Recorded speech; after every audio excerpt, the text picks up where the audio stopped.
आज हम बात करेंगे वर्ल्ड बैंक की हालिया गिनी इंडेक्स रिपोर्ट की, जिसने भारत को दुनिया में चौथे सबसे समान देश के रूप में स्थान दिया है। समान का मतलब है इक्वालिटी, और यहां पर बात हो रही है इकोनॉमिक इक्वालिटी की, न कि सोशल इक्वालिटी की। वर्ल्ड बैंक के इस रिपोर्ट के आते ही विपक्ष, स्पेशली कांग्रेस, बहुत सारे सवाल खड़े कर रही है, बहुत सारे डेटा वो सामने ला रही है। तो ले दे के ये सवाल बनता है कि क्या वास्तव में वर्ल्ड बैंक का ये रिपोर्ट भारत की प्रगति को दर्शाता है, या विपक्ष इसे गलत तरीके से पेश कर रहा है। चलिए इसी सच्चाई को समझते हैं आज की वीडियो में। वर्ल्ड बैंक के अनुसार भारत का गिनी इंडेक्स जो इनकम इनइक्वालिटी को मापता है, 2011 में 28.8 था, वहां से ये घटकर 2022 में 25.5 हो गया है। इसका मतलब है कि भारत में कंजम्पशन इनइक्वालिटी कम हुई है। अब सवाल उठता है कि अगर ऐसा हुआ तो हुआ कैसे। भारत ने 17 करोड़ से अधिक लोगों को गरीबी से बाहर निकाला है, और एक्सट्रीम पॉवर्टी रेट 16.2% से घटकर 2.3% हो चुकी है। इसके पीछे जिम्मेदार है भारत सरकार की कुछ नीतियां, कुछ योजनाएं, जैसे जन Dhan Yojana, Ayushman Bharat, direct benefit transfer etcetera. लेकिन कांग्रेस और अन्य विपक्षी दल इस उपलब्धि को स्वीकार नहीं कर रहे। कांग्रेस ने इस रिपोर्ट को धोखा और झूठ बताया है। वे कहते हैं कि भारत में अभी भी 28% लोग गरीबी में जी रहे हैं और इनकम इनइक्वालिटी बढ़ रही है।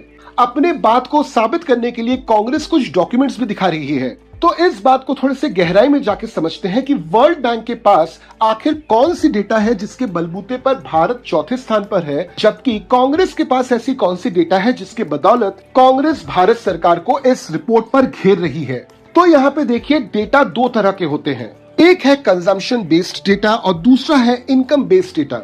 कंजम्पशन बेस्ड रिपोर्ट में यह बताया जाता है कि जो लोग गरीबी रेखा से नीचे हैं या उससे जस्ट थोड़ा सा ऊपर हैं, उन लोगों को क्या बेसिक सुविधाएं, बेसिक एमिनिटीज मिल रही हैं।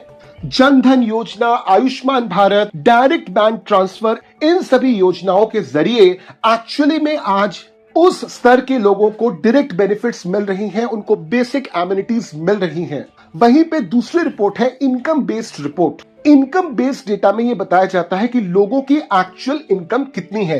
भारत एक ज्योग्राफिकली डाइवर्स देश है जिसकी पॉपुलेशन बहुत ज्यादा है, और ऐसे देशों के लिए कंजम्पशन बेस्ड डेटा का यूटिलाइजेशन करना चाहिए गिनी रिपोर्ट को बनाने के लिए। तो वर्ल्ड बैंक की जो रिपोर्ट है वो एकदम सटीक है।